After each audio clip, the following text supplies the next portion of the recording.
The morning air was crisp at the Royal London Hospital as Prince William stepped out of his car. He had made this journey many times before, visiting sick children and their families. But today felt different. Today, he would meet children who had traveled thousands of miles, not for a holiday or adventure, but to escape the horrors of war and receive life-saving medical treatment. Dr. Sarah Mitchell, the hospital's chief pediatric surgeon, waited at the entrance. She had worked with the prince on many occasions, but she had never seen him look so serious. The weight of what these children had endured was something that touched everyone involved in their care. "Your Royal Highness," Dr. Mitchell said with a slight bow. "Thank you for coming today. I know this visit means everything to the children and their families."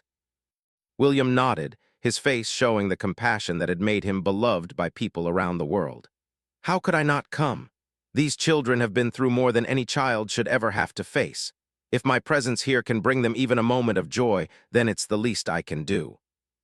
As they walked through the hospital corridors, Dr. Mitchell explained the situation. 12 children, ranging in age from 4 to 16, had been evacuated from Gaza over the past month.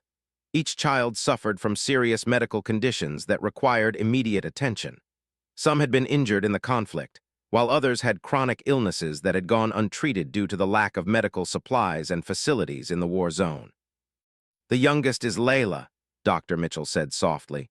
"She's only 4 years old and has a severe heart condition. She was born with a hole in her heart that should have been operated on when she was a baby. But with the situation in Gaza, her family couldn't get the medical care she needed. By the time we received her, she was in critical condition." William listened carefully, his hands clasped behind his back as they walked. He had 3 children of his own, and the thought of any child suffering in such a way moved him deeply. "And her family? Are they here with her?" "Her mother, Amira, is here. She's been by Layla's bedside every moment since they arrived. She doesn't speak much English, but love needs no translation. You'll see when you meet them." They stopped outside the children's ward. Through the glass windows, William could see nurses moving quietly between rooms, tending to their young patients. The ward had been specially prepared for the children from Gaza. Colorful drawings covered the walls, and toys were scattered around play areas. The hospital staff had worked hard to make the space feel less clinical and more welcoming. "Before we go in," Dr. Mitchell said, "I should tell you about some of the other children. There's Omar, who's 8 years old. He lost his leg when his school was hit by a rocket. He's been fitted with a prosthetic, but the psychological trauma runs deep. He barely speaks, even to his mother." William's jaw tightened. The idea of children being hurt in conflict always affected him strongly. As a father and as someone who had served in the military, he understood the reality of war, but seeing its impact on innocent children was something that never became easier. "Then there's Fatima," Dr. Mitchell continued. "She's 13 and has leukemia. She had been receiving treatment in Gaza, but when the hospital was damaged, her treatment stopped. We've managed to stabilize her condition, but she's missed months of crucial therapy. She's a bright girl, very brave. She wants to be a doctor when she grows up so she can help other children like herself." As they entered the ward, William was struck by how quiet it was. Unlike other children's wards he had visited, where laughter and playing often filled the air, this place had a different atmosphere. It wasn't sad exactly, but there was a weight to the silence that spoke of experiences beyond childhood years. The first room they visited was Layla's. The little girl was sleeping in a bed that seemed too big for her tiny frame. Tubes and wires connected her to various machines that monitored her heart and breathing. Her mother, Amira, sat in a chair beside the bed, holding her daughter's small hand. When Amira saw Prince William enter the room, she started to stand, but he gently gestured for her to remain seated. Dr. Mitchell quietly translated as William spoke. "Please don't get up. I'm here as a friend, nothing more." William approached the bed slowly, his voice soft so as not to wake the sleeping child. "How is she doing today?" Amira's eyes filled with tears as she responded in Arabic. Dr. Mitchell translated. "She says that Layla had a better night last night. The pain medication is helping, and the doctors say her heart is responding well to the treatment. She wants to thank you for coming to see her daughter." William knelt beside the bed, looking at Layla's peaceful face. "She's beautiful," he said simply. "You must be very proud of her." Through the translator, Amira told him about her daughter's personality. How Layla loved to sing and dance, how she would make up stories about flying to the moon and bringing back stars for her family. How even when she was in pain, she would try to comfort her mother with little jokes and hugs. She doesn't understand why we had to leave home, Amira said through Dr. Mitchell. She keeps asking when we can go back to see her father and her grandmother. I don't know how to explain to a 4-year-old that our house is gone, that her grandmother didn't make it out. William felt a tightness in his chest. He had seen the news reports, the images of destruction and loss. But hearing it from a mother who had lived through it, sitting beside her sick child in a hospital thousands of miles from home, made it real in a way that news could never capture. As they quietly left Layla's room, William asked Dr. Mitchell about the process of getting these children to London. It wasn't easy, she explained. It took weeks of coordination between governments, humanitarian organizations, and medical facilities. Many people worked tirelessly to make it happen. The next room belonged to Omar, the 8-year-old boy who had lost his leg. Unlike Layla, Omar was awake, sitting in a wheelchair by the window and staring out at the London skyline. His mother, Nadia, sat nearby, watching him with worried eyes. When William entered the room, Omar turned his head slightly but didn't speak. His mother stood and greeted the prince with a mixture of gratitude and sadness. Through a hospital interpreter, she explained that Omar had not spoken much since the accident that took his leg. William approached Omar carefully, sensing the boy's wariness. Instead of trying to start a conversation immediately, he sat in a chair near the window and looked out at the view with Omar. "That's quite a view, isn't it?" William said softly. "You can see all the way across the city from here. I bet it looks different from where you come from."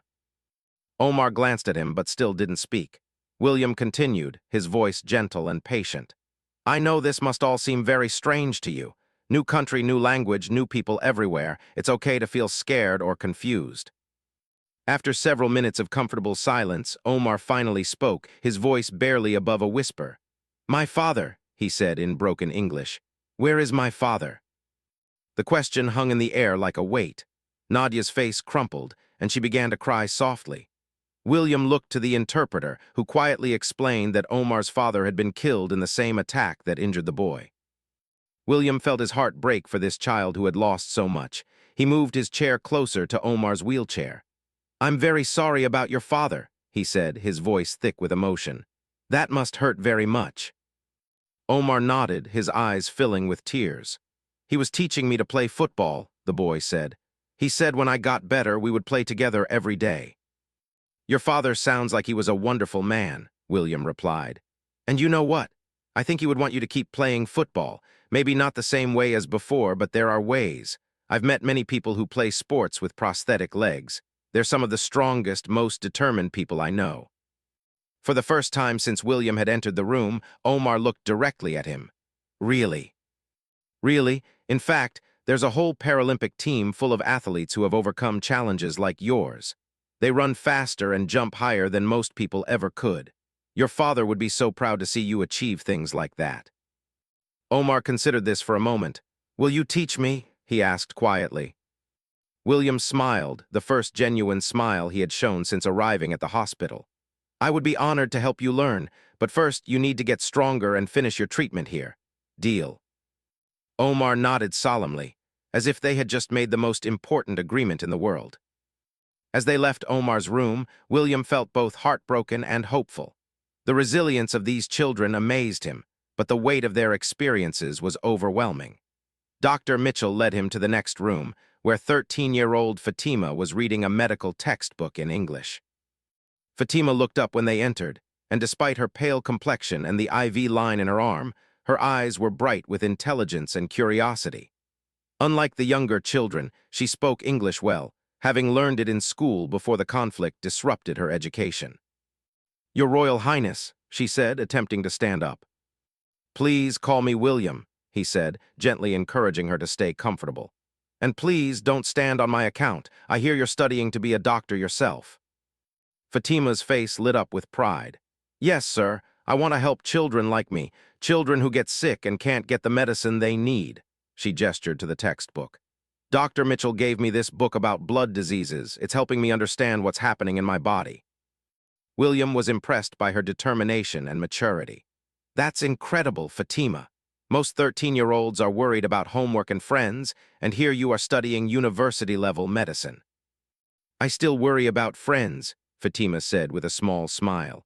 I wonder if any of them are still alive. Our school was bombed 3 months ago. I don't know what happened to my classmates. The casual way she mentioned such a traumatic event struck William deeply. For this child, war and loss had become normal parts of life, yet she still held onto hope and dreams for the future. Tell me about your dreams, William said, settling into a chair beside her bed. What kind of doctor do you want to be? Fatima's eyes sparkled as she talked about her plans. She wanted to specialize in pediatric oncology to help children with cancer and blood diseases.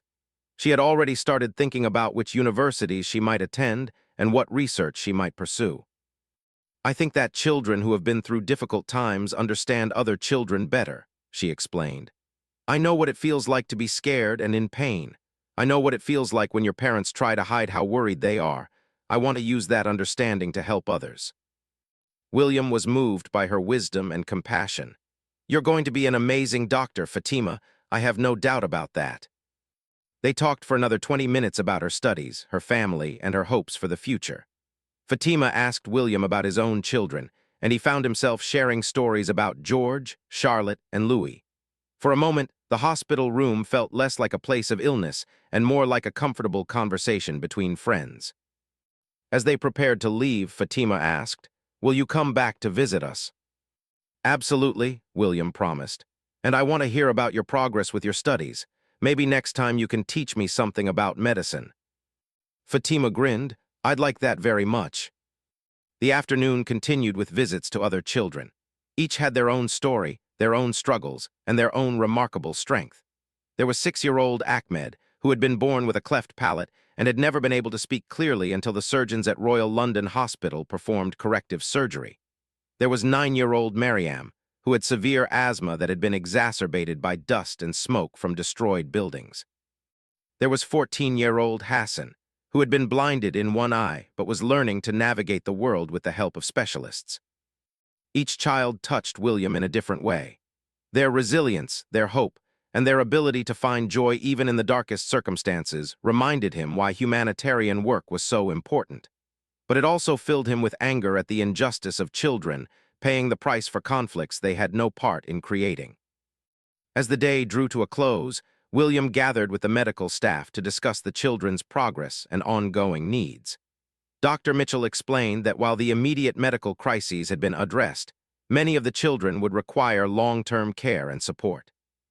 The physical healing is just the beginning, she explained. These children have experienced trauma that will take years to process.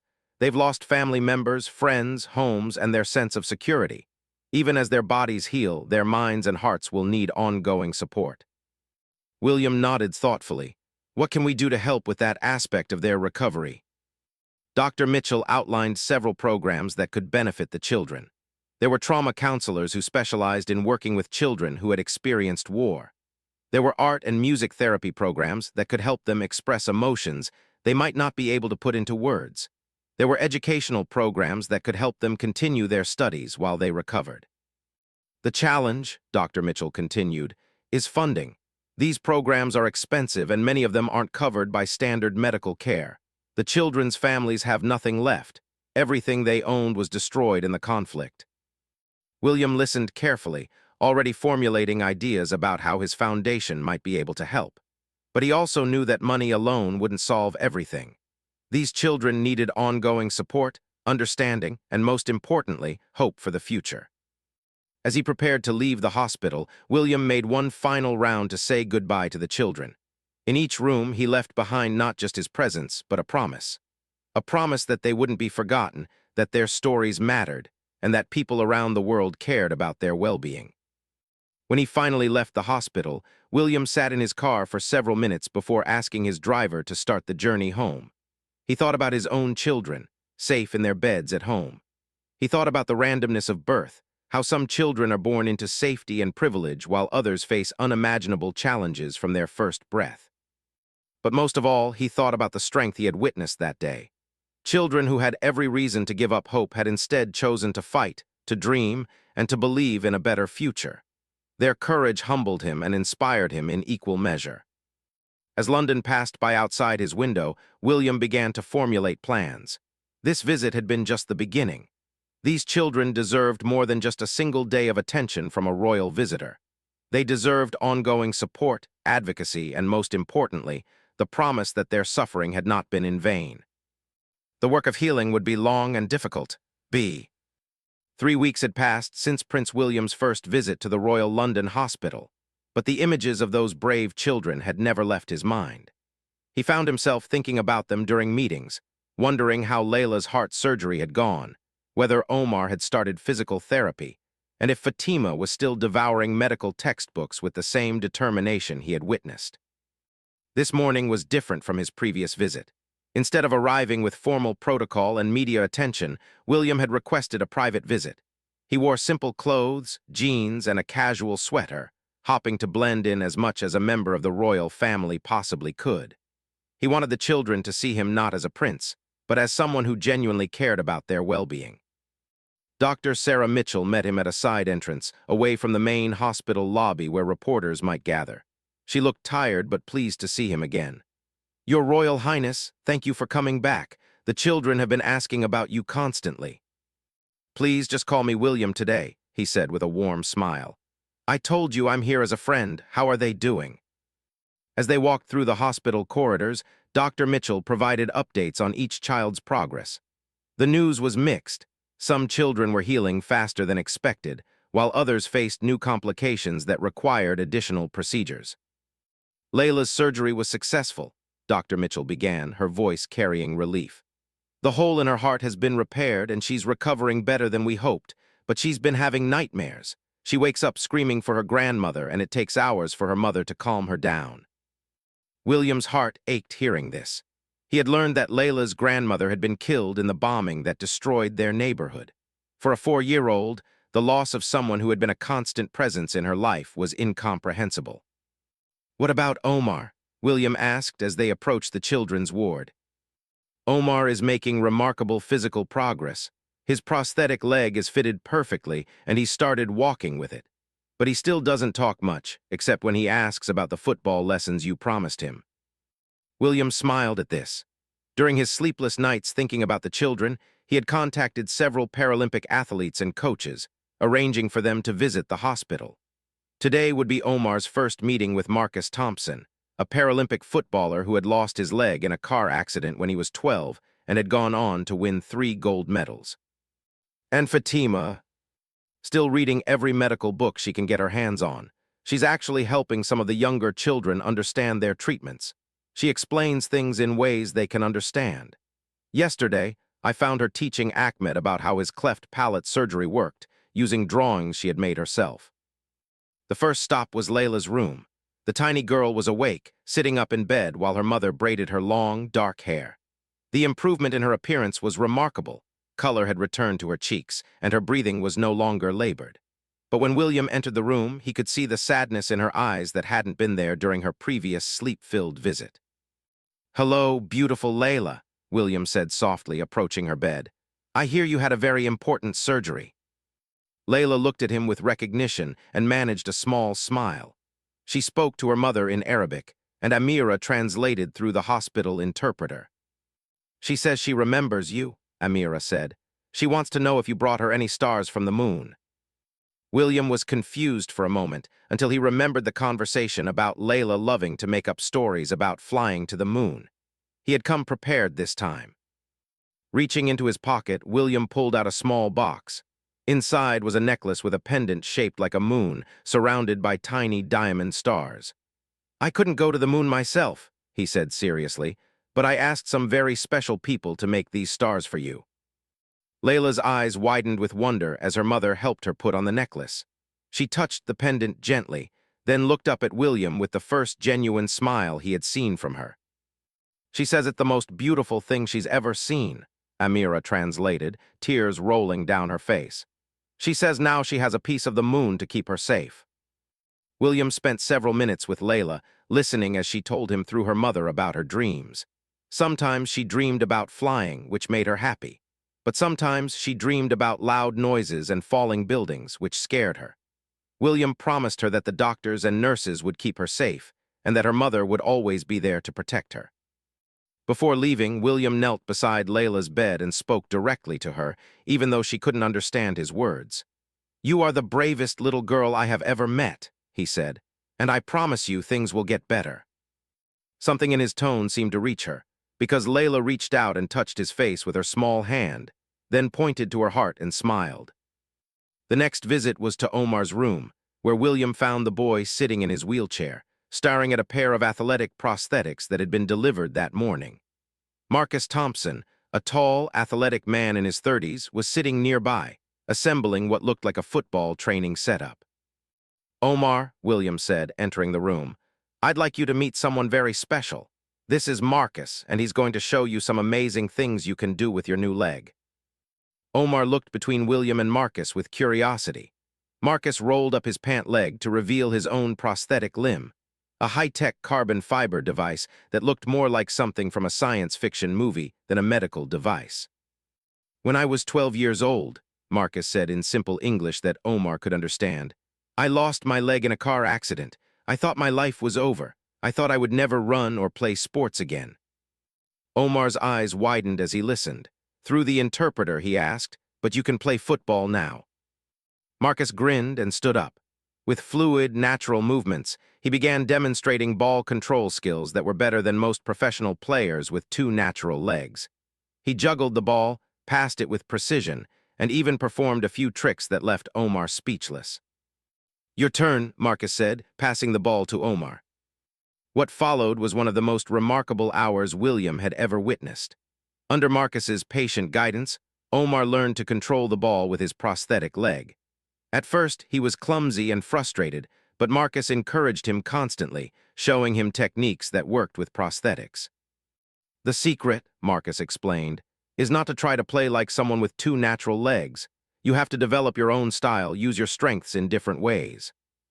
By the end of the session, Omar was actually smiling, the first time William had seen genuine joy on the boy's face. When Marcus promised to return the next week for another lesson, Omar nodded eagerly and for the first time initiated conversation. "Will you teach me to play like the professionals?" Omar asked. "I'll teach you to play better than the professionals," Marcus replied with a wink. As they left Omar's room, William felt a profound sense of hope. The physical therapy was important, but seeing Omar excited about something again was even more valuable. The light had returned to the boy's eyes, and William could see glimpses of the child he had been before tragedy struck. Fatima's room was their next stop, and William found her exactly as Dr. Mitchell had described, surrounded by medical books and papers covered with drawings and notes. She was explaining something to Hassan, the boy who had been partially blinded, using a diagram she had drawn of the human eye. "So you see," Fatima was saying, "when the optic nerve is damaged, it can't send signals to the brain properly. But your other eye is working perfectly, and your brain can adapt to use it more effectively."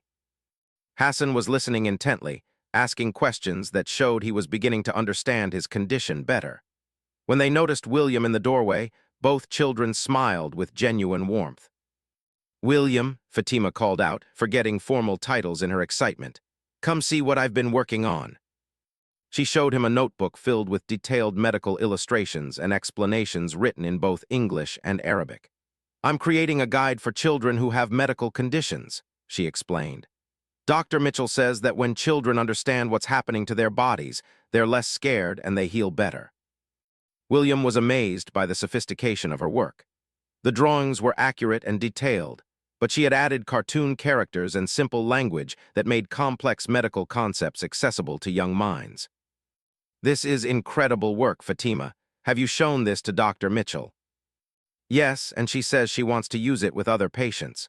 She thinks we could make a real book out of it, maybe even publish it to help children in hospitals around the world." Hassan nodded enthusiastically. "Fatima explained my eye injury in a way that made sense.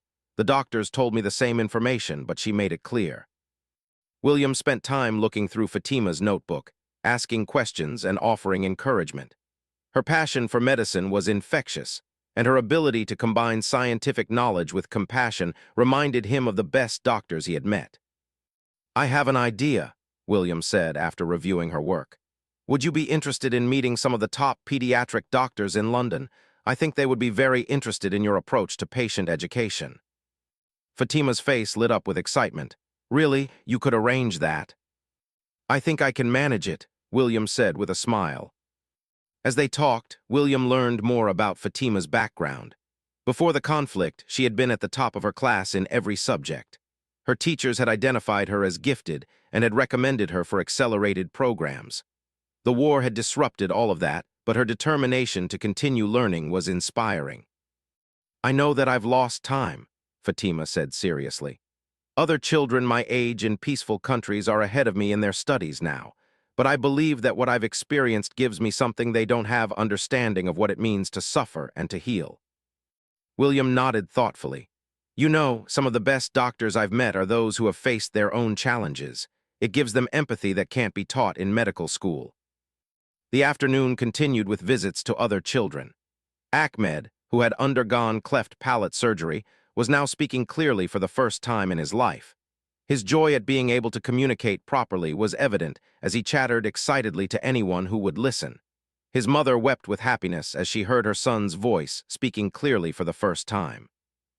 Mariam's asthma was much improved in London's cleaner air, and she was able to breathe without the constant wheezing that had plagued her in Gaza.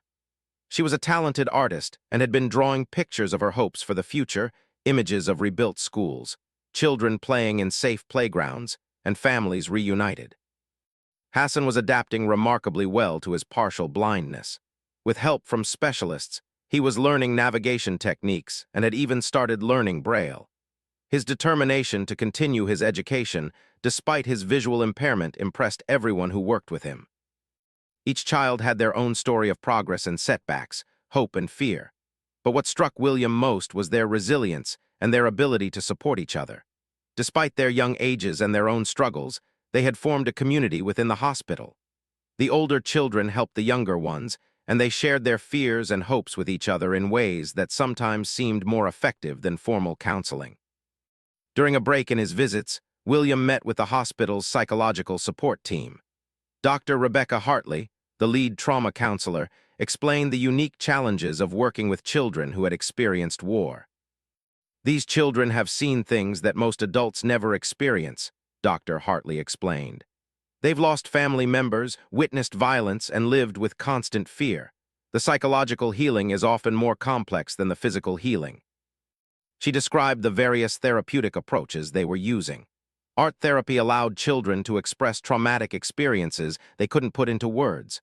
Music therapy provided emotional release and comfort. Play therapy helped younger children process their experiences through familiar activities. But perhaps the most effective therapy, Dr. Hartley continued, is hope. When these children see people like you caring about their well-being, when they see that they haven't been forgotten, it gives them strength to heal.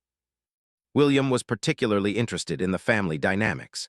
The parents and guardians who had accompanied the children were dealing with their own trauma while trying to provide support for their children.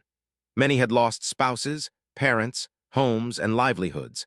They were grieving their own losses while navigating a foreign healthcare system in a country where they didn't speak the language.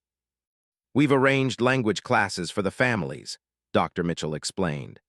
We've also connected them with social workers who can help them understand their options for staying in the UK or eventually returning to Gaza when it's safe. The complexity of the situation was overwhelming. These families were caught between worlds, grateful for the medical care their children were receiving, but uncertain about their future. Some wanted to return home as soon as possible, while others feared that home no longer existed for them. Late in the afternoon, William gathered all the children who were well enough to leave their rooms in the hospital's family lounge. It was the first time he had seen them all together, and he was struck by how they had bonded as a group despite their different ages and backgrounds. I want to tell you all something important, William said, sitting in a circle with the children. You are some of the strongest, bravest people I have ever met. What you have been through would challenge adults, yet you continue to hope, to dream, and to care for each other. Through interpreters, he continued, I know that you miss your homes and the family members you left behind. I know that sometimes you wonder if things will ever be normal again. But I want you to know that you are not alone. People all around the world are thinking about you and working to help you. Fatima raised her hand. Will we be able to stay here long enough to finish getting better? It was a question that had been weighing on William's mind. The medical visas that had brought the children to the UK were temporary, and there were complex legal and political considerations about their long-term status. "I'm working with many people to make sure that you have all the time you need to heal completely," William said carefully. "That means not just your bodies getting better, but your hearts and minds healing too." Little Layla, who had been quietly listening to the translation, suddenly spoke up in Arabic. Her mother smiled and translated. "She says she wants to invite you to her birthday party. It's next month, and she wants to have cake with stars on it." William felt his throat tighten with emotion. The simple, innocent request from a child who had lost so much, but still wanted to celebrate her birthday, touched him deeply. "I would be honored to come to your birthday party, Layla," he said. "And I promise we'll find the most beautiful star-covered cake in all of London." As the afternoon ended and William prepared to leave, each child had something they wanted to tell him or give him. Omar had drawn a picture of himself playing football with his prosthetic leg. Fatima had written him a letter explaining her medical research goals. Ahmed had practiced saying, "Thank you" in English just for this moment. Each gesture was small but profound, representing hope and gratitude in the face of unimaginable loss. Dr. Mitchell walked William to his car as the sun was setting over London. "You know," she said, "I've been working in pediatric medicine for 20 years, and I've never seen children respond to someone the way these children respond to you. Your visits aren't just social calls, they're actually part of their healing process." William was quiet for a moment, processing the day's experiences. "I think they're healing me too," he said finally. "These children have taught me more about courage and resilience than I ever learned anywhere else." As he drove home through London's busy streets, William's mind was already working on the plans he had been developing. The children's immediate medical needs were being met, but their long-term well-being required more comprehensive support. Educational programs, psychological counseling, family support, and most importantly, a guarantee that they wouldn't be sent back into danger before they were ready. He thought about Fatima's dream of becoming a doctor, Omar's new passion for Paralympic football, and Layla's simple wish for a birthday party with star-shaped cake. These dreams deserve to be protected and nurtured, not just as individual acts of kindness, but as investments in a better future.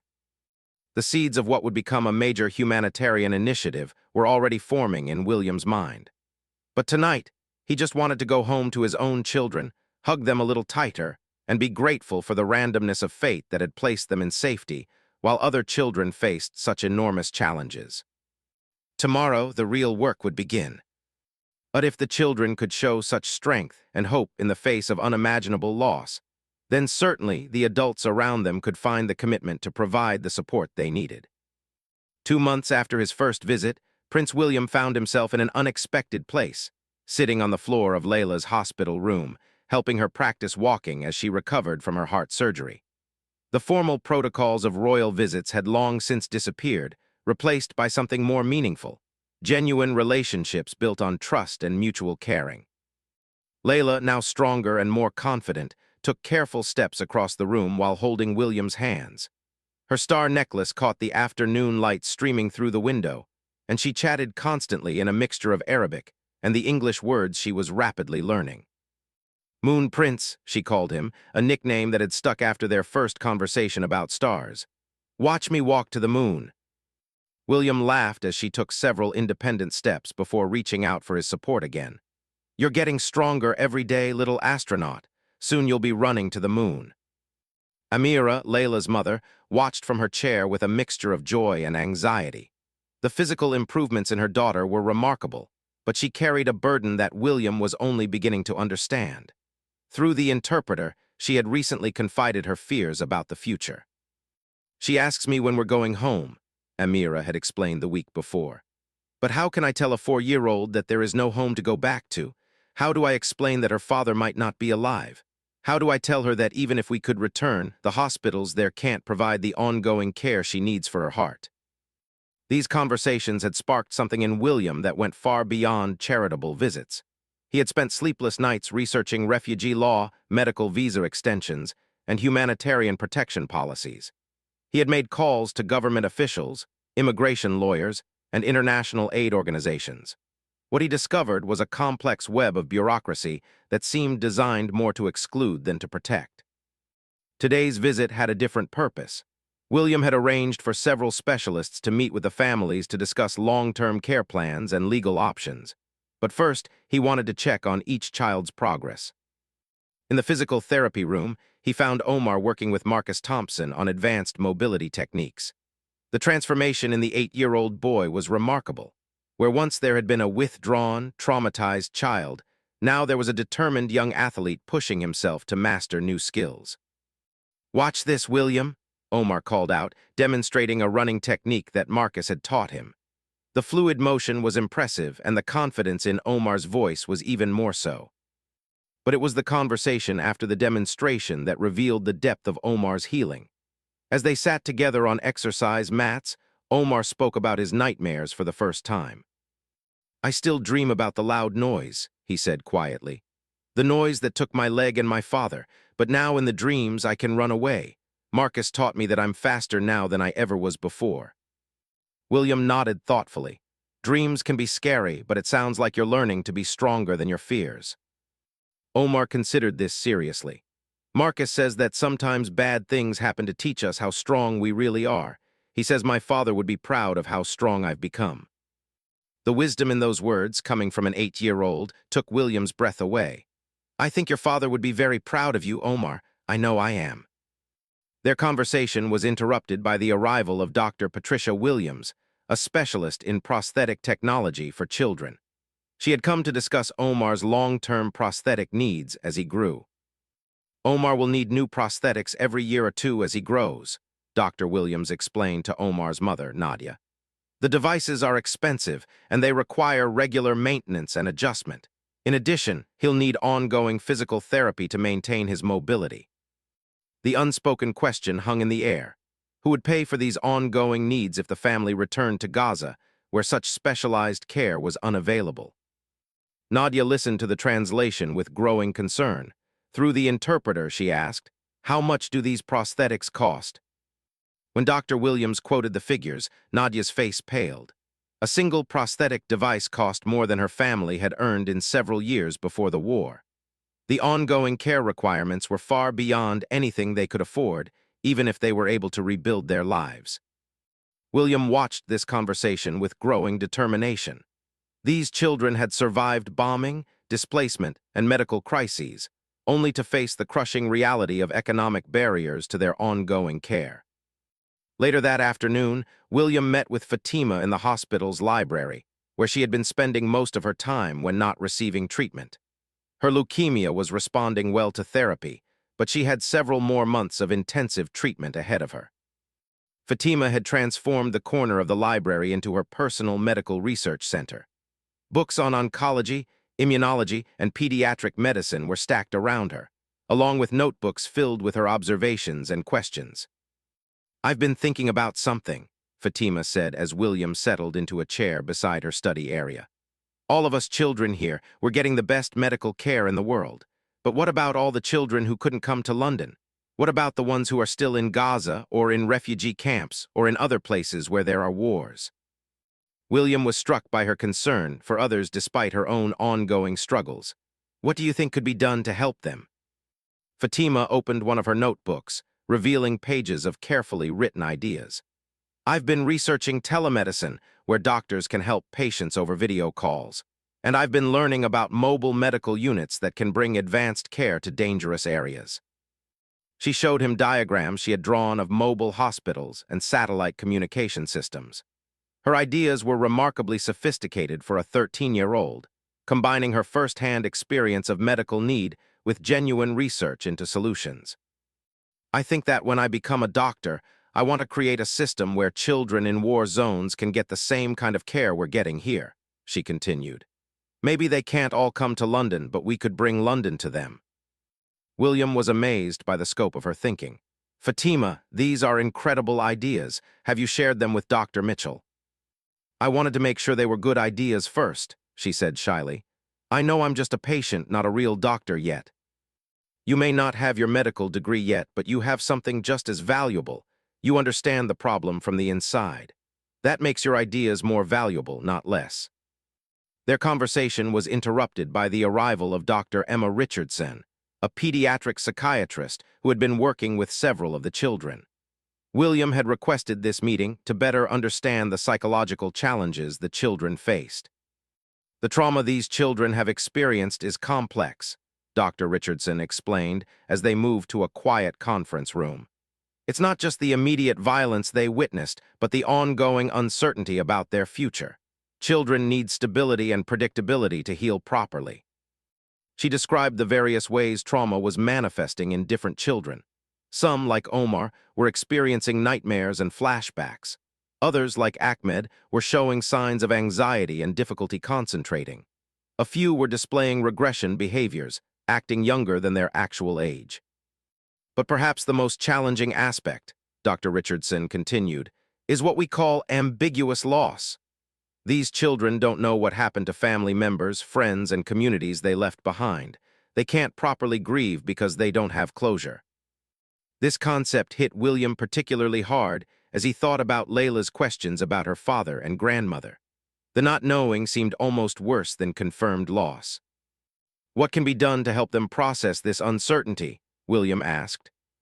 Stability in their current situation is crucial. The more secure they feel about their immediate future, the better they can process their past trauma.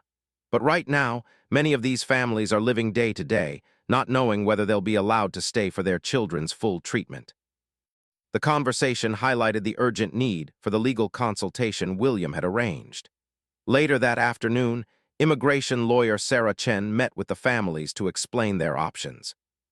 The news was mixed.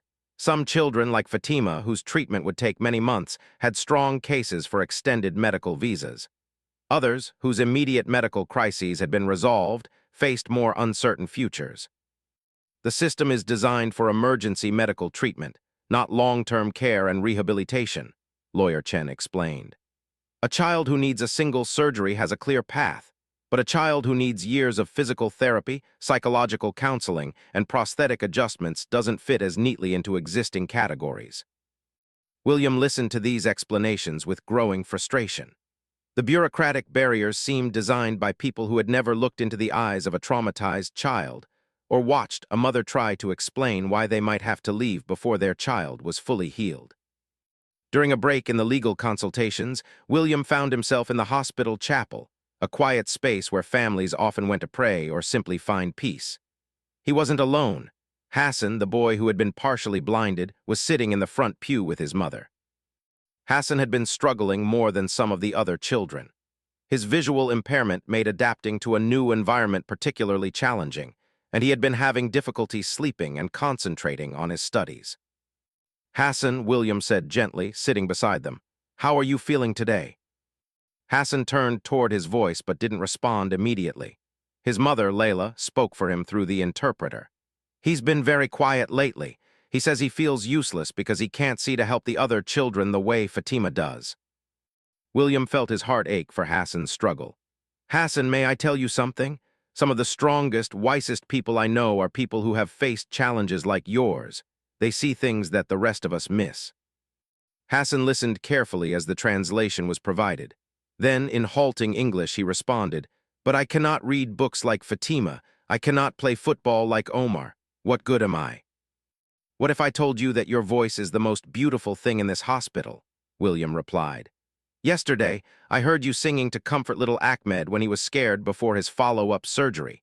Your song did more to calm his fears than any medicine could have done." Hassan considered this quietly. Through the interpreter, he asked, "Could I learn to be a music therapist, to help other children with my singing?" William smiled widely. "I think that would be a wonderful goal, Hassan, and I know some amazing music therapists who would love to work with you." As the day continued, William began to see a clearer picture of what these children and families needed. It wasn't just medical care or temporary assistance.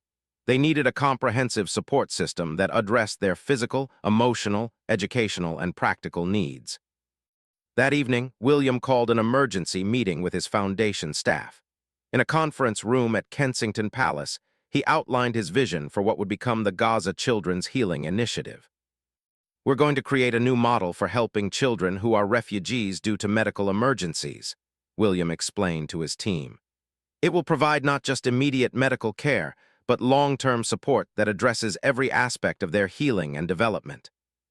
His chief of staff, Margaret Stevens, raised practical concerns. The legal complexities alone will be enormous. Immigration law, international relations, funding requirements. We're talking about creating essentially a new category of humanitarian protection.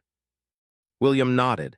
I know it won't be easy, but I've looked into the eyes of these children and I've seen what they're capable of when they're given the chance to heal properly. Fatima wants to become a doctor to help other children. Omar has discovered strength he never knew he had. Hassan wants to use music to heal others. These aren't just individual success stories, they represent the potential for positive change in the world. The team discussed practical steps.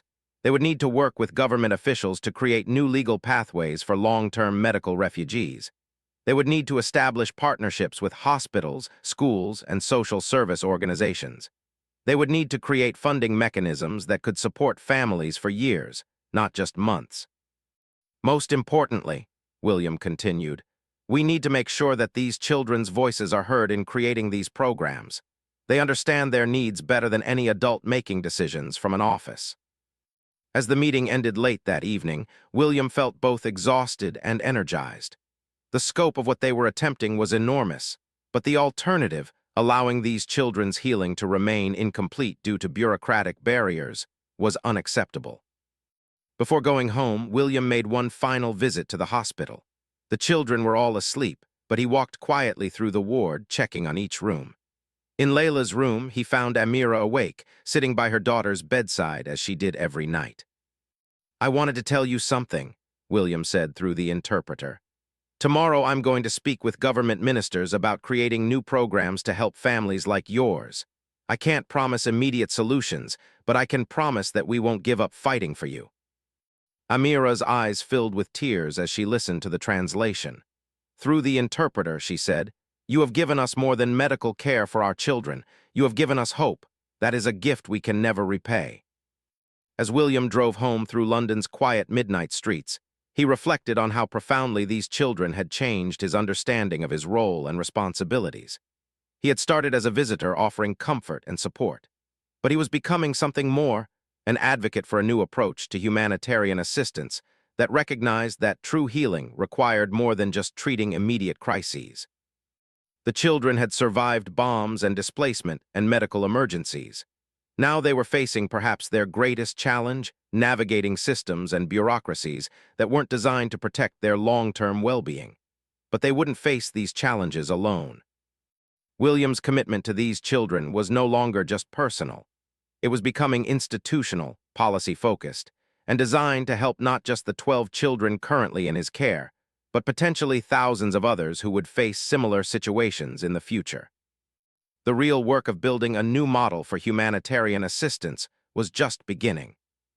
6 months after their arrival in London, the children from Gaza had become more than patients at Royal London Hospital.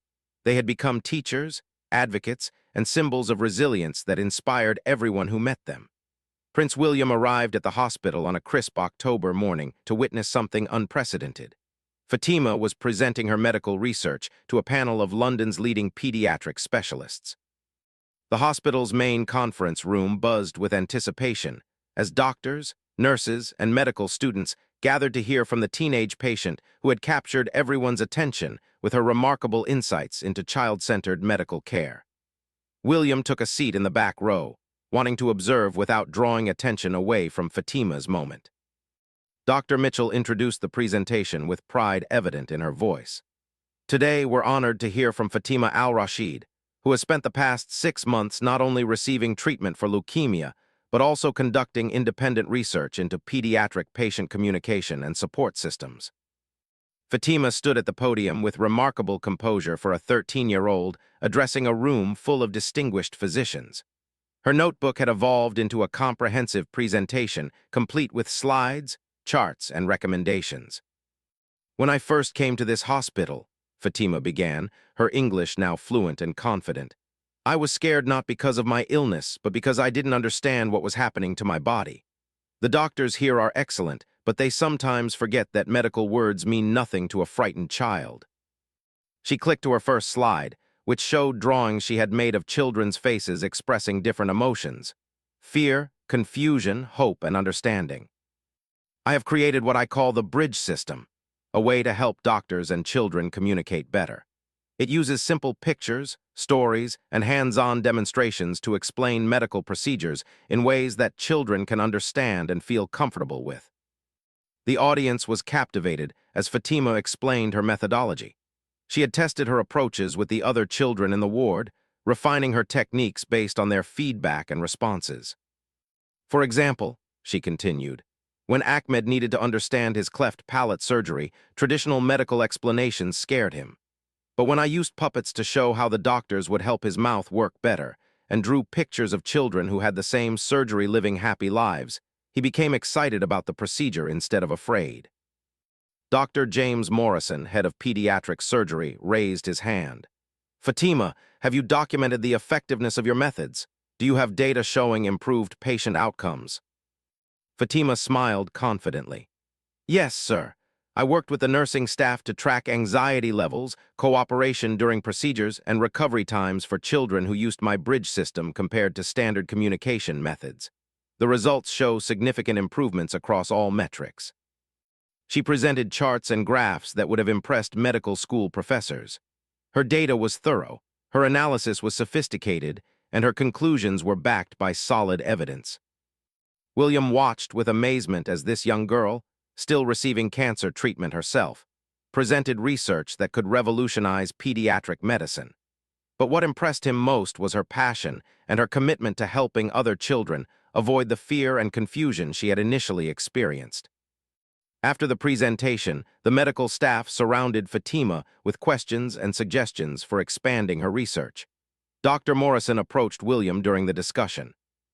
Your Royal Highness, this young lady's work is extraordinary.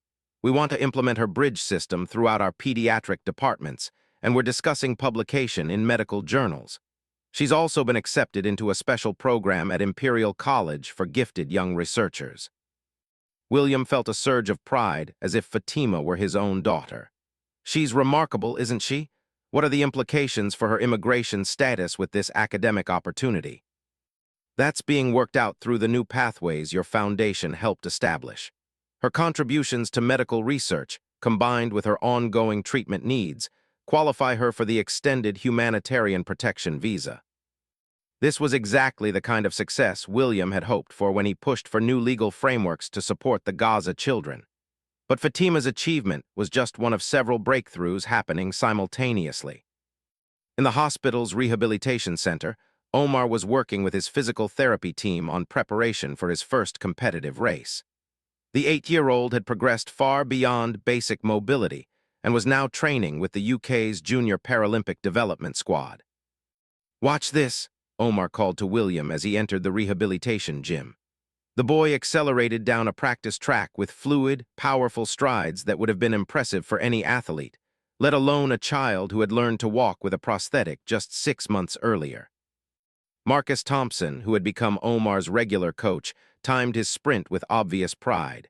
He's already faster than some of the senior Paralympic team members, but more importantly, look at his confidence. William observed Omar interacting with his training partners, other young athletes with various physical challenges. Where once there had been a withdrawn, traumatized boy, now there was a natural leader who encouraged others and shared techniques he had developed.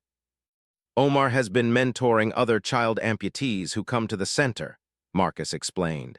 He has a gift for helping them see possibilities rather than limitations. The rehabilitation staff wants him to become part of their peer counseling program. During a break in training, Omar approached William with unusual seriousness. I want to ask you something important, the boy said. I want to go back to Gaza someday to teach other children what I've learned. Is that possible? The question caught William off guard. You want to return, even after everything that happened there? Omar nodded thoughtfully. Gaza is my home. My father is buried there. Someday, when it's safe, I want to go back and show other children that losing a leg doesn't mean losing hope. I want to start a sports program for children who have been hurt like me. William was moved by Omar's maturity and his desire to transform his trauma into a source of help for others. When you're ready, and when it's safe, I think that would be an amazing thing to do. But for now, let's focus on making you the best athlete and mentor you can be. As they left the rehabilitation center, William's phone rang with news that would change everything.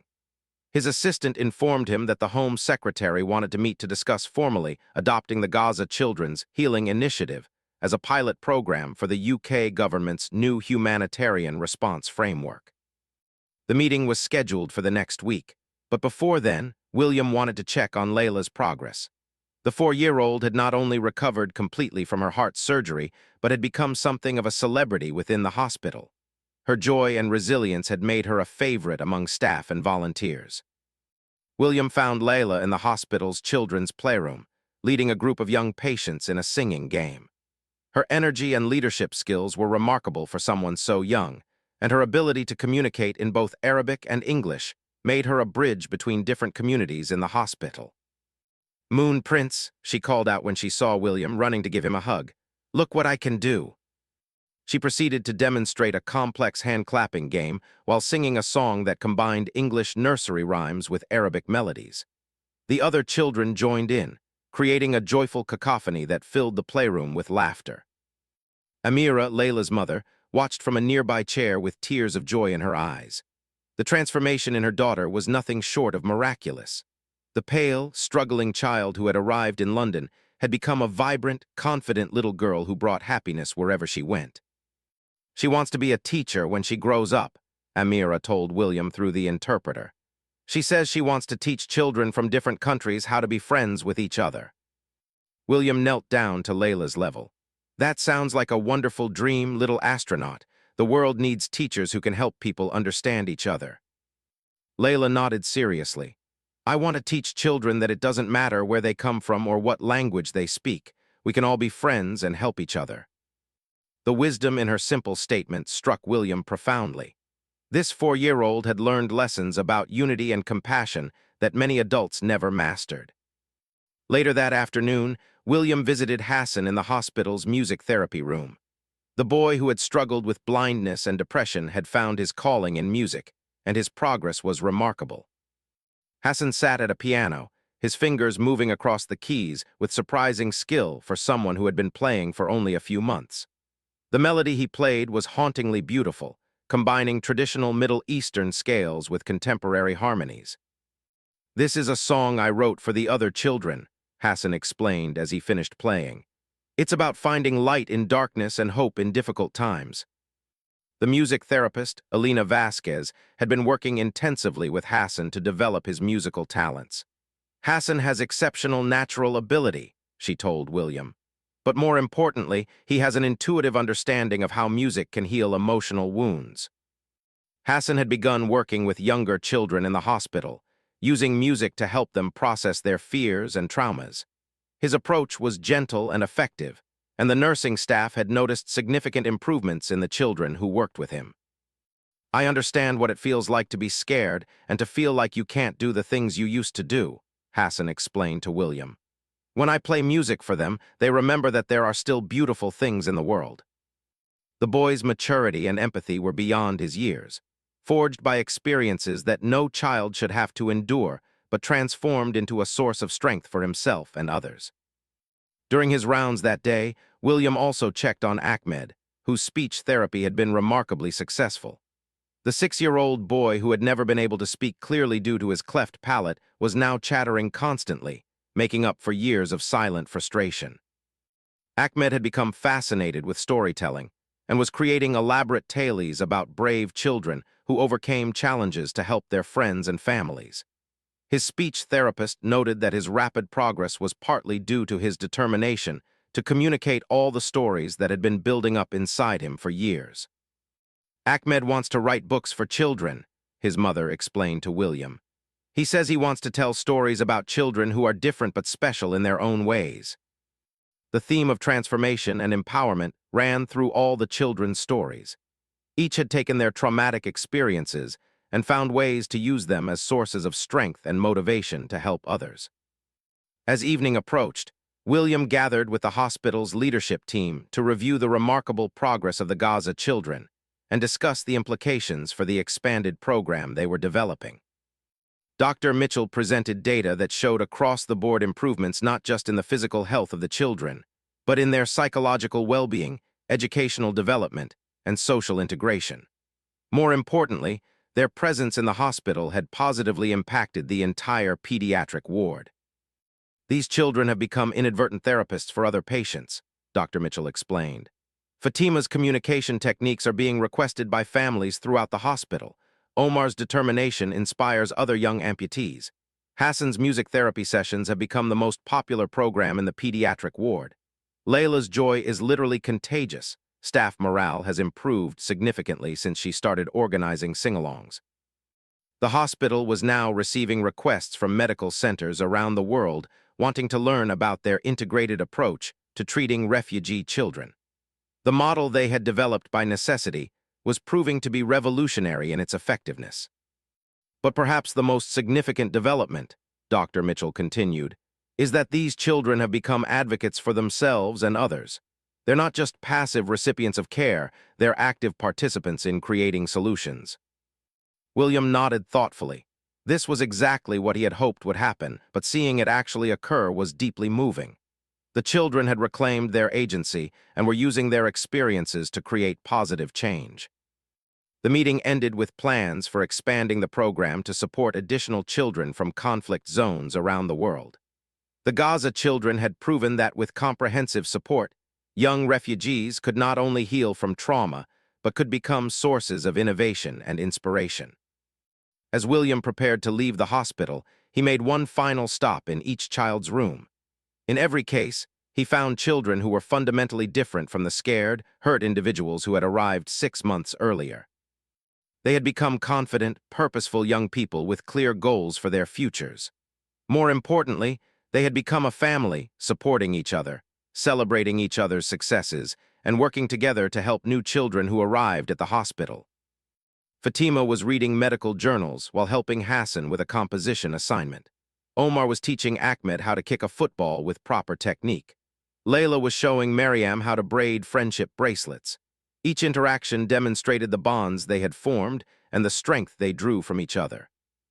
As William left the hospital that evening, he reflected on how profoundly these children had changed not just their own lives, but the lives of everyone around them. They had transformed a hospital ward, influenced medical practice, and inspired a new approach to humanitarian assistance. But most importantly, they had proven that with proper support, children could overcome even the most traumatic experiences and become forces for positive change in the world. Their journey from victims to healers was nearly complete, but William knew that their greatest contributions were still ahead of them. 1 year after their arrival in London, the children from Gaza stood before an audience of international diplomats, medical professionals, and humanitarian workers at the United Nations headquarters in New York. Prince William watched from the gallery as Fatima approached the podium to address the UN Special Committee on Children in Armed Conflict. The transformation was breathtaking.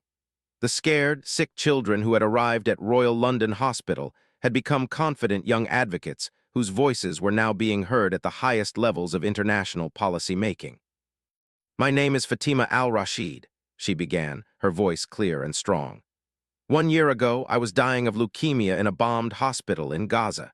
Today, I stand before you as a living example of what is possible when the international community commits to truly healing children affected by conflict." The audience listened intently as Fatima outlined the comprehensive support model that had transformed not just her life, but the lives of 11 other children. Her presentation was professional, data-driven, and deeply moving. "Traditional humanitarian aid focuses on keeping children alive," she continued. "The Gaza Children's Healing Initiative proved that we can do much more. We can help children not just survive their trauma, but transform it into a source of strength and purpose." Behind her, a screen displayed photos and videos documenting the journey of each child. There was Omar, now representing Great Britain in junior Paralympic competition. Hassan, whose musical compositions were being performed by youth orchestras around the world. Layla, who had started a multilingual program for refugee children in London schools. William felt immense pride as he watched Fatima present to world leaders the same research she had first shared with doctors at Royal London Hospital. But this presentation had global implications. Representatives from 50 countries were taking notes, asking questions, and making commitments to implement similar programs in their own nations. "The most important lesson we learned?" Fatima concluded, is that children affected by conflict have voices and ideas that must be included in creating solutions. We are not just recipients of aid, we are partners in building a better future. The standing ovation lasted several minutes. But for William, the real victory wasn't the applause. It was seeing these remarkable young people confidently claiming their place as leaders and advocates on the world stage. After the UN presentation, William joined the children for a private dinner at a Manhattan restaurant. The conversation around the table reflected how far they had all come, not just as individuals, but as a family bound by shared experiences and mutual support. I have news, Omar announced with excitement. The Paralympic Committee wants me to train with the senior team for next year's World Championships. And the best part is, they want me to help develop training programs for young amputee athletes in conflict zones. Hassan smiled at his friend's news. That's wonderful, Omar. I have news too. The London Symphony Orchestra commissioned me to compose a piece for their children's concert series. It's going to be performed by young musicians from refugee communities. Layla, now 5 years old and bubbling with personality, raised her hand dramatically. I have the biggest news. My teacher says I can start a special program where I teach English to new refugee children, and I'm going to teach them songs in Arabic too, so they don't forget their language. Each child shared updates about their projects and achievements. Ahmed had written his first children's book, which was being published in both English and Arabic. Mariam had started an art therapy program for children with respiratory illnesses. The older children were mentoring newer refugees who had arrived at the hospital. But perhaps the most significant news came from an unexpected source. Dr. Mitchell, who had joined them for dinner, announced that the Gaza Children's Healing Initiative had been selected by the World Health Organization as a model program for global implementation. Hospitals and governments from 30 countries have requested training and support to establish their own versions of the program, she explained. The model you children helped create is going to help thousands of other young refugees around the world. William listened to these updates with deep satisfaction. The initiative had grown far beyond his original vision. What had started as compassionate visits to sick children had evolved into a revolutionary approach to humanitarian assistance that was being adopted globally. Later that evening, in a quieter moment, William found himself in conversation with Amira, Layla's mother. She had also transformed over the past year, learning English, completing job training programs, and becoming an advocate for refugee mothers. I need to tell you something, Amira said through an interpreter, though her English had improved dramatically. When we first arrived in London, I was broken. I had lost my husband, my home, my sense of purpose. I felt like I was just a vessel carrying my dying daughter to safety. She paused, watching Layla across the room as the little girl taught Hassan a new clapping game. But watching you care for our children, seeing how you refused to accept that survival was enough, it changed something in me. You showed me that we could rebuild our lives, not just continue existing. William was moved by her words. You rebuilt your own life, Amira. I just provided some support along the way. No, she said firmly. You provided hope, and hope is what allowed everything else to become possible. This conversation highlighted something William had learned over the past year. The healing power of the program extended far beyond the children themselves. Parents and siblings had also been transformed by the comprehensive support and the sense of purpose that came with being part of something larger than their individual circumstances. The next day, the children toured various New York institutions that had expressed interest in supporting expanded versions of the program.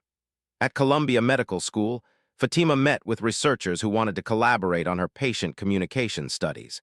At the Manhattan School of Music, Hassan performed for faculty who were developing trauma-informed music therapy programs. But the most meaningful visit was to a refugee resettlement center in Queens, where the children met with newly arrived families from various conflict zones around the world. The connection was immediate and powerful.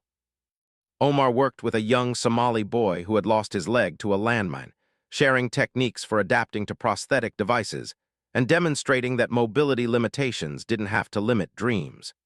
Hassan played music for a group of Syrian children who hadn't spoken since arriving in the United States, creating a safe space for them to begin expressing their emotions. Fatima sat with teenage refugees from Afghanistan and Myanmar, sharing her story and encouraging them to pursue their educational goals despite the disruption they had experienced. Layla simply played with younger children, her natural joy and resilience providing a model of healing that needed no translation. "This is what it's really about," William observed to Dr. Mitchell as they watched the interactions. "These children have become living proof that recovery is possible, and they're passing that hope on to others." The ripple effects were already visible. Several of the newly arrived children left the center that day with concrete plans for their futures, inspired by the examples they had seen. Parents who had seemed defeated by their circumstances began asking questions about educational and training opportunities. On their final day in New York, the children participated in a round-table discussion with UNICEF officials about expanding child-centered approaches to humanitarian assistance. The conversation was remarkable for its depth and sophistication, but also for the way it demonstrated how much wisdom could be gained by actually listening to children's perspectives. Adults often make decisions about what children need without ever asking the children themselves, Fatima observed during the discussion. The Gaza Children's Healing Initiative worked because from the beginning, Prince William and the medical staff treated us as partners, not just patients. Omar added, "When you give children the support they need and then listen to their ideas, amazing things happen. We didn't just get better, we became people who could help others get better too." The UNICEF officials were taking detailed notes, recognizing that they were witnessing a paradigm shift in how international organizations might approach child refugees and displaced persons. On the flight back to London, William reflected on the incredible journey of the past year. The children who had started as his inspiration had become his teachers, showing him and the world what was possible when humanitarian assistance focused not just on immediate needs, but on long-term potential. Each child had exceeded every expectation. Fatima was already working at a university level in her medical research while still completing her cancer treatment. Omar had become a Paralympic prospect and a mentor to other young amputees. Hassan had found his calling as a musical healer and composer. Layla had become a bridge builder between communities. But perhaps the most significant achievement was that they had maintained their connections to each other and to their origins while building new lives. They hadn't simply assimilated, they had integrated, bringing their experiences and perspectives to enrich their new communities while growing as individuals. Back in London, the children resumed their routines, medical appointments, school classes, training sessions, and mentoring activities. But these routines were now part of a larger purpose. Each child was working toward goals that extended far beyond their personal recovery. The program that had grown around them was now serving dozens of children from conflict zones around the world. The hospital had opened a dedicated international children's healing center, with Fatima serving as a peer counselor and Omar leading athletic programs. Hassan had established a music therapy initiative, and Layla had become the unofficial welcome ambassador for new arrivals. 6 months later, William received an invitation that brought tears to his eyes. Omar was getting married, not because he was old enough, of course, but because he was marrying his dream of returning to Gaza to start a rehabilitation center for children with amputations. The ceremony was symbolic, held in the hospital's garden with all the children and families participating. Omar married his commitment to helping other children like himself, with his friends serving as witnesses to his dedication. "I promise to use what I learned here to help children in Gaza and everywhere else there are wars," Omar declared solemnly. "I promise to show them that losing a leg doesn't mean losing hope." The ceremony was followed by performances from Hassan, readings from Ahmed's published book, and presentations by Fatima about the medical techniques she was developing. It was a celebration not just of Omar's commitment, but of how far they had all come. As the evening ended, William gathered with all the children for what had become their traditional group photo. Looking at these confident, purposeful young people, he could barely recognize the scared, sick children who had arrived in London 18 months earlier. "You know," he told them, "when I first met you, I thought I was coming to comfort you. I had no idea that you would be the ones who would teach me and so many others about courage, resilience, and the power of hope." Fatima, now 15 and preparing to start university-level medical studies, spoke for the group. "We learned from each other, William. You taught us that adults could listen to children and take our ideas seriously. We taught you that children could be partners in creating solutions. Together, we proved that healing from trauma is possible when people refuse to accept that survival is enough. The Gaza Children's Healing Initiative had officially become a permanent program, with funding secured for ongoing operations and expansion. Medical centers in dozens of countries were implementing versions of the model. Most importantly, hundreds of children who might have been forgotten in the margins of international crises were now receiving the comprehensive support they needed to not just survive, but to thrive. But for William, the greatest success wasn't measured in programs launched or policies changed. It was measured in the laughter that filled hospital corridors, the determination in young voices speaking at international conferences, and the hope that shone in the eyes of children who had every reason to despair, but had instead chosen to believe in the possibility of a better future. The children from Gaza had taught the world a fundamental lesson. Given the right support, children affected by conflict could transform from victims into healers, from refugees into leaders, from survivors into thrivers. Their journey proved that humanitarian assistance could do more than keep people alive. It could help them discover their potential to change the world. As William left the hospital that evening, he paused at the entrance where a new plaque had been installed. Gaza Children's Healing Center, where recovery becomes transformation. Below it, in smaller text, was a quote from Fatima. When we heal children's bodies, minds, and spirits, we heal the future itself. The children who had once needed the world's help were now helping to heal the world. Their journey from patients to partners to leaders was complete, but their impact was just beginning. In hospitals, schools, and communities around the globe, their example was inspiring a new generation of young people to believe that their voices mattered and their experiences could become sources of strength for others. The prince who had started by offering comfort to sick children had discovered something profound. The greatest healing happens when we not only care for those in need, but when we recognize their potential to become healers themselves. The Gaza children had proven that with love, support, and belief in their potential, any child could overcome any obstacle and become a force for positive change in the world. Their story would continue to inspire others for generations to come, a living testament to the transformative power of refusing to accept that survival is sufficient when transformation is possible.